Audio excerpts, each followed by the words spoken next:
It's the Ross Tucker Football Podcast. Yeah, it is. But it's not just any Ross Tucker Football Podcast. It is a Monster Monday presented by DraftKings Sportsbook, America's #1 rated sportsbook app. So fired up for today's guest, Stephania Bell, a fellow Princeton Tiger. We'll get into that in a little bit. I believe she's been on the Fantasy Feast podcast before, but I don't think she's been here on the Ross Tucker Football Podcast.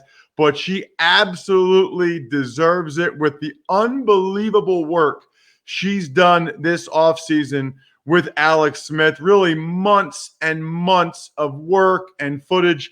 Can't wait to dive into that with Stephania, especially with the new news that came out related to Alex Smith on Friday. It's a new week, which means we'll have a new Spread the Word winner via social media. About a million ways you can win that one.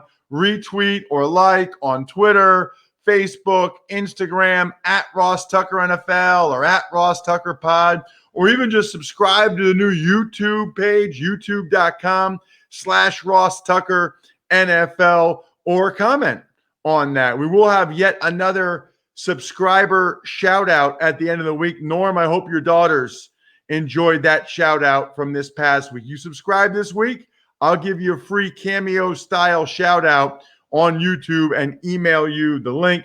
Sponsor confirmation email winners. As always, you guys know the deal there. You hear me talk about a sponsor, or you go to rosstucker.com, you see a sponsor, take advantage of it. Ask me any question you'd like on the show, and I'll read and respond to it, and you might even win a little something, something. Speaking of a little something, something, there's a lot to get to today. I mean, Jamal Adams, NFL, NFLPA stuff. We've got other transactions, but I want to start with Stephania Bell. She is today's big show. The Big Show. Well, you can check her out on Twitter at Stephania_ESPN. I mentioned earlier, she is a fellow Princeton Tiger, although I believe, Stephania, we've talked about this before, I believe you got in based solely on your own academic merit, right? You weren't like a recruited athlete? I remember when they would be doing tours around campus, and my roommates and I'd be walking by and we'd want to yell to the group, "Hey, we got in. There's always hope." I could never figure it out. I kept thinking they'd take it away from me. I was so glad to get out with a diploma. So, well, and Stephania, I know we talked about this when you came on the Fantasy Feast podcast once, but can you refresh my memory and the listeners as to how you went from Princeton to the medical field to being an analyst for ESPN? It's a journey that was long and winding, and I'm not sure it was painful. So I'm sure nobody wants to hear all the details, but the bottom line is I was a physical therapist shortly after I graduated from Princeton. I worked in the training room there, and that's what opened my eyes to physical therapy. I think I'd always wanted to go into medicine. I wanted to be an orthopedic surgeon. And then during all the, you remember work study programs back in the day? My work study job was in the training room. And it was very hands-on. There weren't a lot of us who did it because it was a big time commitment and very different than all the structured athletic training programs you see, certainly around the big schools now. But that's what opened my eyes to getting into rehab. And I really liked it because you got to spend so much time with the athletes and really got to know them as opposed to them coming in under anesthesia, having surgery, and you being done with it. So it really changed my course of my career. And that I worked in sports and orthopedics for quite some time. And over the course of that, I also developed an interest in fantasy football. And with all the questions that my league mates would be asking me because they figured I knew injury recovery times and, kind of the truth about injury reports. And this is back when injury reports were far less detailed than they are now. Not that the reports are super detailed now, but there's a lot more information that's available because of social media. And so that just tipped me off that there was an interest in that kind of information, that it could be valuable and potentially monetized. And so the details don't matter, but I ended up getting into writing about it, and then did a little Sirius XM radio with RotoWire, who's the group I worked for before. That got the attention of ESPN. I went there, auditioned, and I've been there. This is now my 12th year. It's crazy. Wow, that's It's awesome. kind of like Princeton. I hope they don't change their mind at some point and I just, they yank it away. Like, what have we done? You know what, Stephania, you do a terrific job. You are ESPN's injury analyst, providing a lot of value across a bunch of different platforms, including fantasy football. But you did something a little different over the last couple years. And in particular, we finally got to see it in a feature earlier this offseason with Alex Smith. Absolutely incredible, absolutely mind-blowing. I guess I want to start, though, at the end real quick, because there was actually news that came out on Friday. You wrote about it, and we'll get into Alex's whole story momentarily. I think a lot of people probably watched it, and if they haven't, I'm sure it's available online somewhere. They need to go ahead and watch your feature on Alex Smith and his comeback from his injury, because my wife and I were just, it was like a Saturday night. We were in bed like, holy crap. It was unbelievable. But let's start at the end, because there's new news. And evidently, Alex Smith, despite everything he's had to overcome, has actually been cleared to play football again. What's the deal? So, the wording is important here. He was cleared for full activity by his surgical team, and the lead of his team was Dr. Robin West, who is the head team physician for the Washington football team, as they are currently called.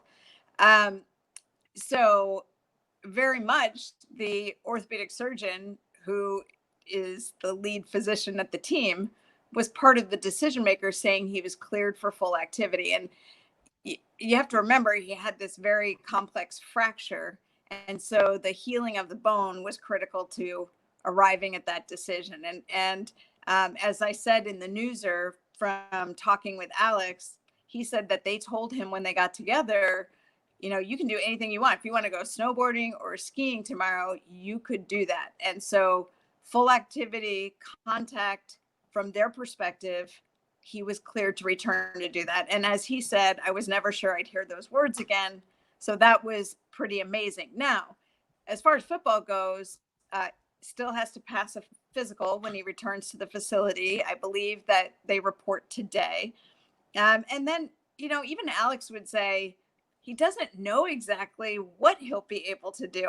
Part of, if you don't get the clearance, then there's no ability to even go and try, right? So he's got the clearance to go back and now see, can he do football things? Can he avoid a pass rush? Can he move that quickly? Can he step up and make throws that he needs to make? So there are a lot of steps to go before we would necessarily see him on the field, but this is a huge victory regardless, because this gives him the opportunity to just see what he can do from here.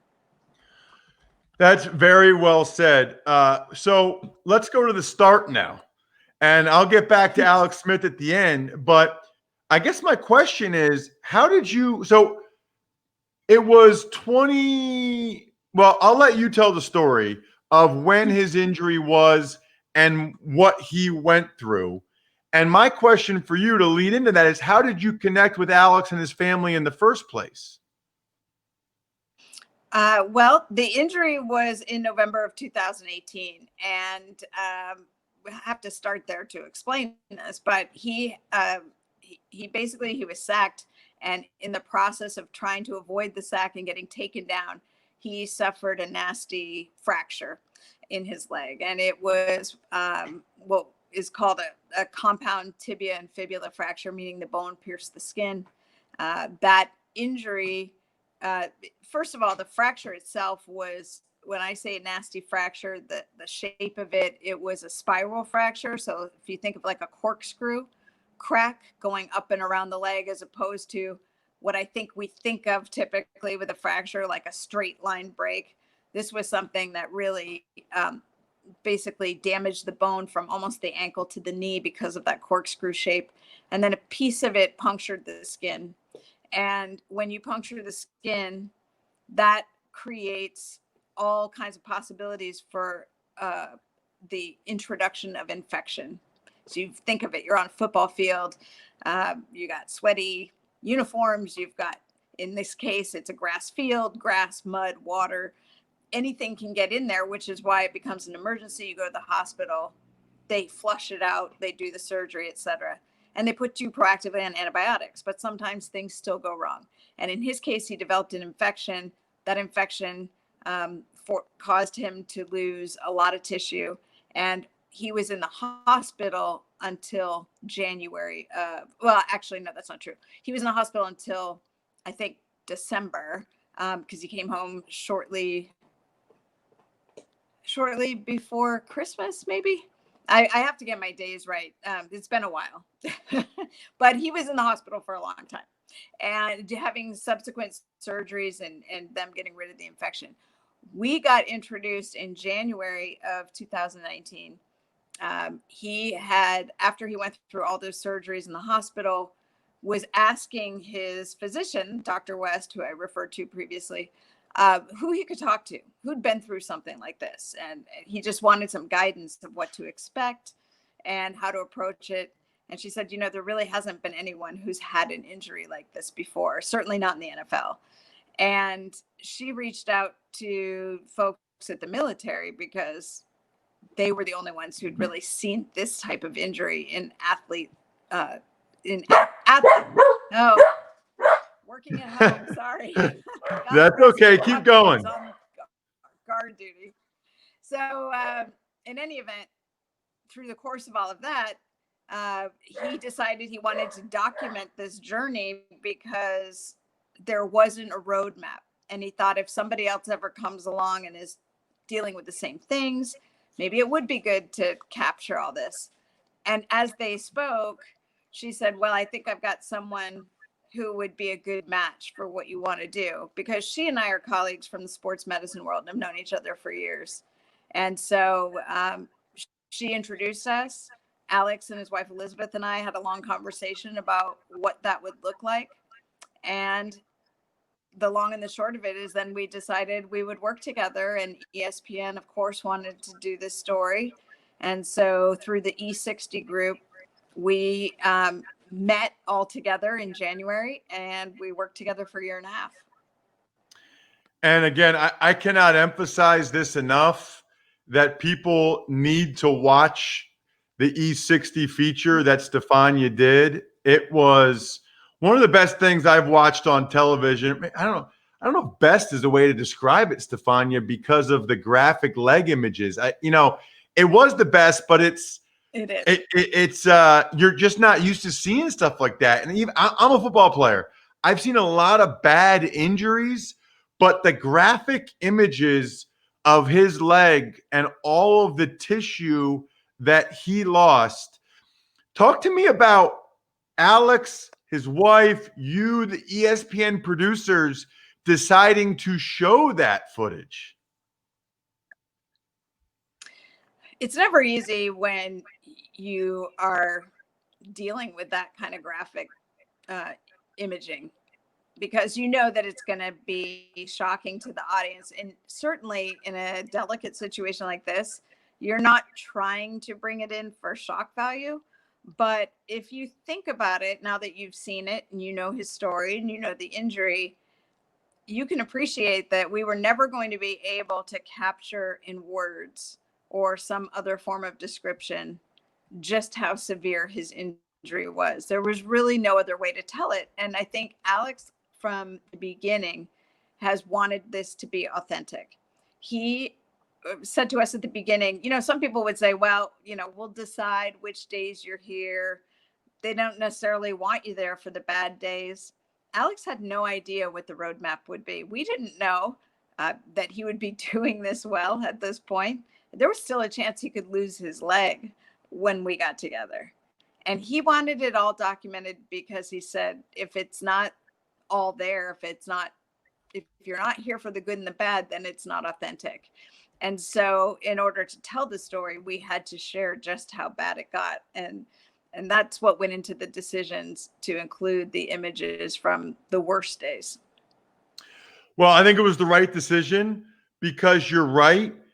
No matter what you say or the doctors say, a picture really is, whatever the expression is, worth 1,000 words. And to see that, wow. I mean, like I said, I've seen a lot of bad injuries and I've never seen anything like that, which I guess leads to the question, Stephania, and we talked about it a little bit earlier when you talked about next steps, and even Alex would say he doesn't know what he's going to do.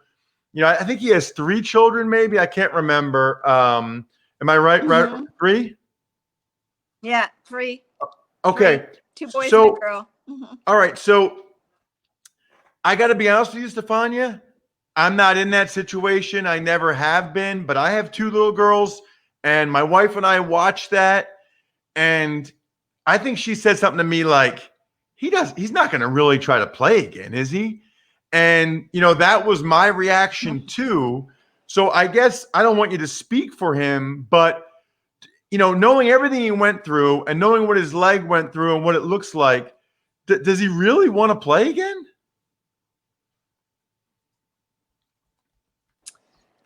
Here's the thing about Alex. He might be the most competitive, driven individual I've ever met. And I think that would surprise a lot of people because he's quiet. He's fairly reserved. I mean, he's not this fiery, get in your face competitor, but everyone you talk to, everyone, and I mean, we talk to a lot of people, as you saw for that, they talk about how competitive he is, how driven he is, and he's the hardest working guy in the room always. And I think that those qualities are part of what enabled him to get back as far as he has. But I also think those are the qualities that are telling him, you need to see how far you can take this, because it's an unanswered question for him. Could I do this? Could I do something that no one has ever done before? Alex will be fine. I tell people this all the time. He's got a great life and he knows it. And when we started out, he couldn't get out of a wheelchair. He wanted more than anything to be the best dad and husband that he could be. He wanted to be able to play with his kids. He knows that being able to do that now, you saw at the end where he's running around with his kids. He's won already, right? Everything is gravy at this point. But the competitor in him knows that he needs to see what it is, how far can he take this? And he's also the kind of guy that, look, if he gets to this point and he can't play, the body won't take him quite that far, he'll know and he'll acknowledge it and he'll step down. But this is a perfect opportunity. Look, this setup for camp is really made for him in this strange year of the pandemic. But we've got this ramp up time that's going to be very slow with no pads and conditioning. And I'll be interested to see, assuming he gets the clearance to get out on the field and do what everybody else is doing on the field, we're going to learn as he goes through it whether he can be on a football field or whether that's something that he won't be able to do again. Unbelievable work, Stephania. Can't recommend people following you on Twitter enough, at Stephania_ESPN. So anytime there's an update on Alex, you see it. You got to watch the E60 feature. While I have you, though, I have to ask one other question. This is maybe more of a fantasy question, but Cam Newton, Stephania. Cam Newton, okay? Do you think after the shoulder and the foot surgeries, he can be the guy he was in 2015 and 2018 again, or is that unrealistic? Well, obviously we don't know because we haven't seen him really play healthy in like 3 years when you combine the injuries. But I do think this can be a bounce back season for Cam for a number of reasons. I was at training camp last year. I remember saying this not too long ago, and I was thinking, was it really just last year? Because it feels like forever ago now. But last year, I was at Panthers camp, and he was coming off that procedure on his shoulder. And at the time, not only was the team totally comfortable with where he was in terms of his activity and practice, but Cam had full range of motion, pain-free. That's what he said. It was the first time he had been pain-free. And if you remember the year prior when he was trying to throw and his arm was bothering him, he was contorting his body. You could see him trying to get leverage from other places because the arm wasn't cooperating. That was no longer happening. His arm was fine. But shortly into the preseason, he ends up with the foot injury. And then we never really saw a healthy Cam after that. He tried to come back, but the foot wasn't cooperating. And he had surgery on his foot. Now, he had a subtle Lisfranc injury. Wasn't there's a wide range of Lisfranc injuries. So I think people hear it and they think, oh, it's horrific. You have to have surgery, I understand there's confusion around it, but it's like any other sprain. There are degrees of injury. He didn't have the obvious instability, fracture dislocation injury. In fact, he had a stable Lisfranc, meaning it did not appear that it would need surgery, and they did conservative rehab with him with that in mind, that he'd be able to come back. But foot never felt comfortable to him. He could never load on it properly. And ultimately, that was the reason to shut him down. He got the surgery when he did. But he had a modified procedure. So it wasn't nearly as extensive as a typical Lisfranc surgery. And now his foot is great. I mean, it's one thing for him to say it, but to be quite honest, the things that he posted on Instagram while he was a free agent waiting for a team, he wouldn't be able to do those things if he was still having problems with his foot. So I think the year off, the combination of being recovered from those two things, mixed in with a chip on his shoulder, because I don't think he didn't get the offers that he wanted. And now he's playing on this very good deal for New England, and he wants to prove himself on a 1-year deal. That's a guy who I think has a good season ahead of him. Stephania, thanks so much for the time. Anybody that plays fantasy football is going to have a good season ahead of them if they listen to you. Keep up the great work. That Alex Smith thing was extremely powerful. Can't emphasize that enough. Thank you so much for getting up bright and early with us this morning.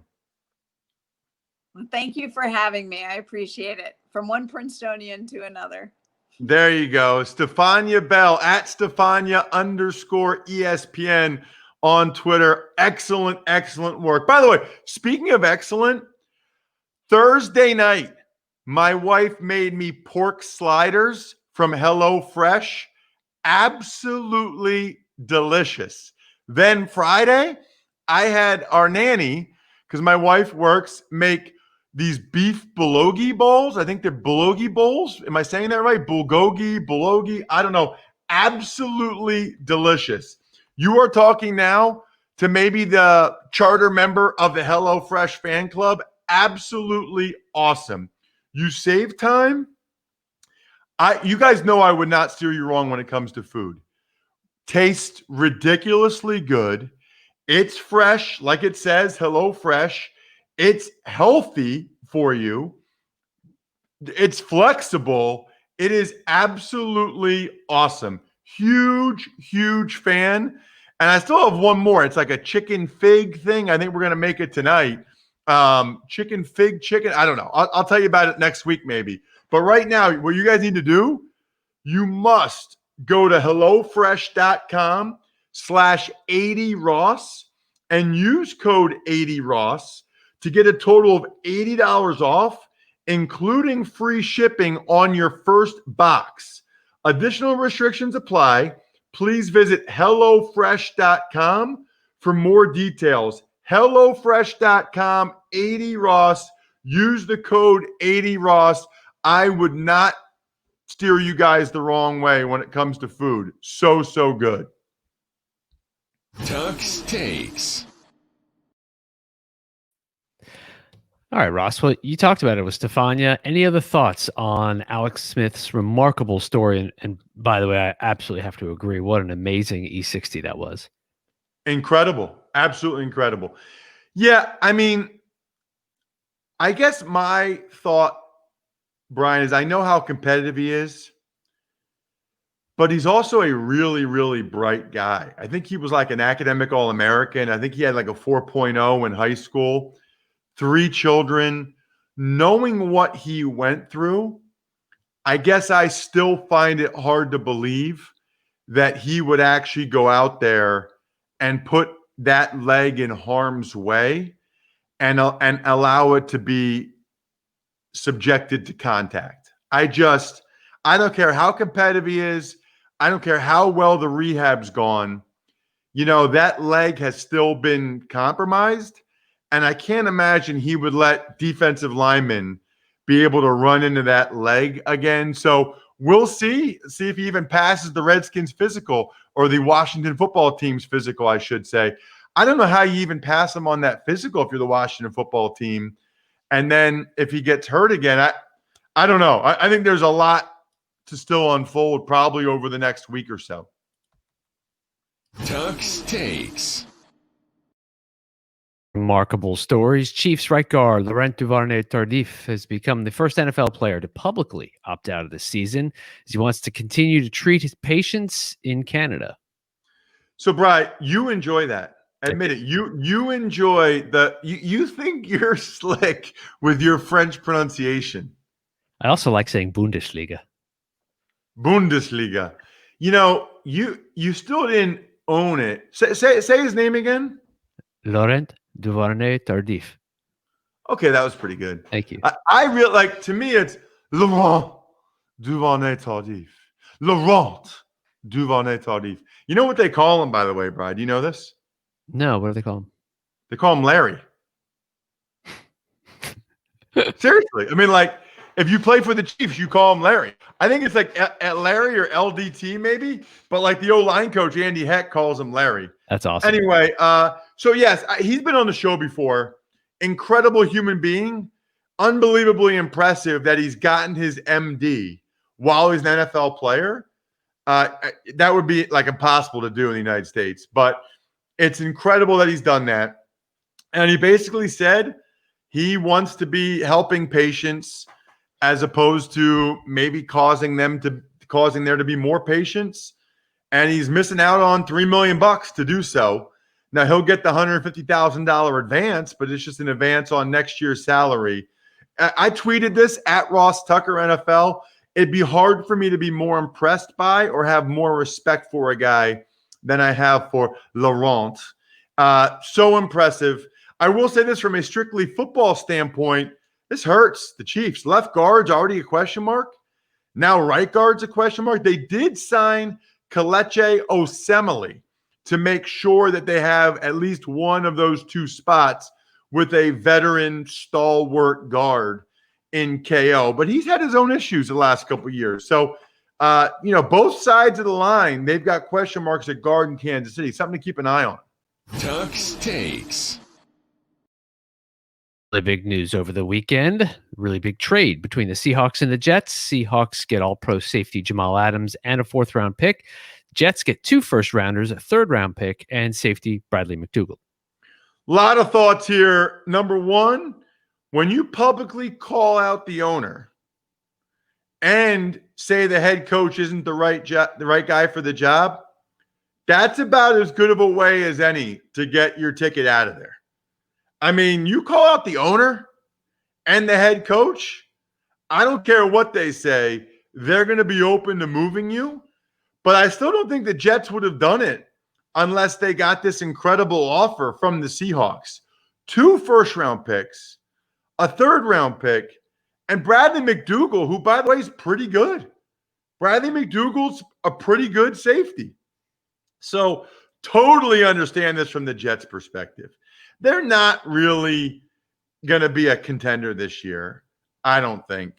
And this gives them a chance to build and to try to get closer to being a contender. Although now you're in Darnold's 3rd year, and you're getting to the point where if he's the guy, you're going to have to pay him a lot of money. They've essentially wasted Darnold's rookie contract now, is what they've done with this trade in New York. That said, I still like it for the Jets. He obviously didn't want to be there. he was going to be a malcontent, and they got a lot in return for him. I mean, a lot. Because those late first-round picks, they're really inexpensive. I mean, really inexpensive. So I like this trade for the Jets quite a bit. For the Seahawks, wow. I mean, they're going for it while they have Russell Wilson in his prime. I get it, but for that much of a haul, he's got to make a huge difference on the field, an absolutely huge difference. And now they got to pay him. Evidently, he's going to play under that contract this year, but then they got to pay him, Bri. Tuck's Takes. It seems like it was such a long time ago, but the NFL and NFLPA agreed to terms for the season, including 2 different kind of opt-outs for players: 80-man rosters, increased practice squads, and how they're going to handle the financial ramifications of the season. So I'll get into the financial stuff with Andrew on Wednesday. No need to talk about that today. 80-man rosters make me sad because 10 guys for each team that were like me were getting cut. I'm just telling you, I would have been one of those 10 guys. Undrafted, 0 signing bonus from Princeton. Makes me very sad for those guys. I understand it. Flip side is increased practice squad. When I was coming out, there was 5 guys on the practice squad. Now there's 16 this year. So a lot more places to actually get paid this year. We mentioned 2 opt-outs. You can get, I think, $375 maybe if you have pre-existing conditions and opt out for this season. So that's the other thing. I wonder if any guys have pre-existing conditions, end up doing that. It's going to be a big week in terms of guys testing positive and guys opting out. Huge week in the NFL this week. Tuck's Takes.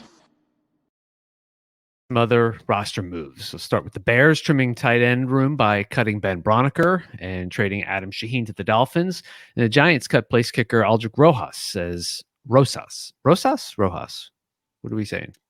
Rosas, right. That's what I thought. Okay. As a result of his off-field arrest, and that was a doozy. Yeah. It's funny. If he was a really good player, they'd probably try to figure it out. He's a kicker. He's a decent kicker. He's gone.